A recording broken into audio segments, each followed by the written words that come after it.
Hey there, how's it going? I've had an interesting morning. My blow dryer died, as you can see with my wet head. And today I'm actually talking about spontaneity or being spontaneous. So let me ask you a question. Are you a spontaneous person, or do you have to plan everything in advance in order to participate? According to dictionary.com, being spontaneous means acting without effort or premeditation, following a natural impulse or tendency, and embracing the unplanned and unconstrained. Now, I have friends that are spontaneous and will do things at the drop of a hat. Me, not so much. As a planner and a futuristic thinker myself, I've organized work events, personal events, appointments, social media posts, vacations, and of course, let's not forget socializing. The drawback to planning every aspect of our personal lives sometimes creates an inability to live in the moment, and it can create unwanted stress. I recently came across a quote that resonated with me about making plans, which says, if you are constantly thinking about the future, you're never enjoying the present. Many of us find ourselves in a cycle of constant planning. Now, at times, planning way in advance is required when interviewing for a job, planning a wedding, or buying a house. It's also helpful when scheduling such things as medical and hair appointments because sometimes it takes months to get in. Moving away from planning everything in advance and keeping a semi-clear calendar is one way to reduce stress.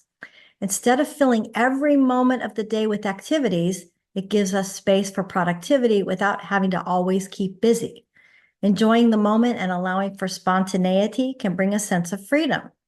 Engaging in fun activities whenever the mood strikes can be more fulfilling than sticking to a rigid schedule. What about planning vacations or upcoming events? Well, planning trips or events closer to the departure date rather than far in advance may help remove the stress of long-term commitments and losing interest when the time comes. Haven't we all planned things in advance that sound great at the time? And the closer the time got to doing what was planned, we actually don't want to do what we planned. I have been there many times.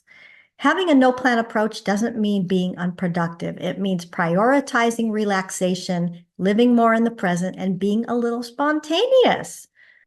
This lifestyle shift can lead to less anxiety and a more balanced lifestyle where the focus is on living in the present rather than constantly anticipating the next item on the agenda. As Gibran said, our anxiety does not come from thinking about the future, but from wanting to control it. Now, what about structured spontaneity? Structured spontaneity is about setting aside blocks of time in our schedule where we're open to spontaneous activities. We can still have our normal daily routines while also creating space for unexpected plans. For example, you could reserve a few days during the week, maybe after your morning routine, where you're open for outings like shopping, hobbies, or exploring new places without a rigid plan. It's a great way to balance spontaneity with the need for some level of organization in your schedule. That works for planners like me. I remember I was on a Zoom call with one of my dearest friends, and we're both planners. And I suddenly said, hey, you want to go meet for coffee? And she said, when? I said, now. And she said, uh, okay, well, how about in an hour? And I said, all right. And we met. We were so shocked that we just had this long conversation on Zoom.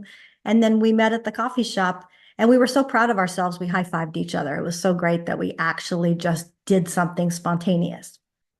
Structure spontaneity is a good alternative to making plans in advance.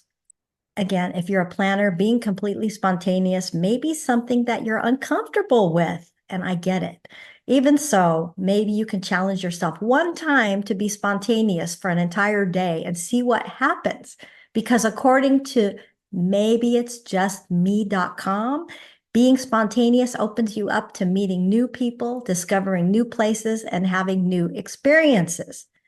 So, are you more a planner like me who prefers structured spontaneity, or does your life lean more toward the unexpected and full spontaneity? Or are you maybe somewhere in the middle?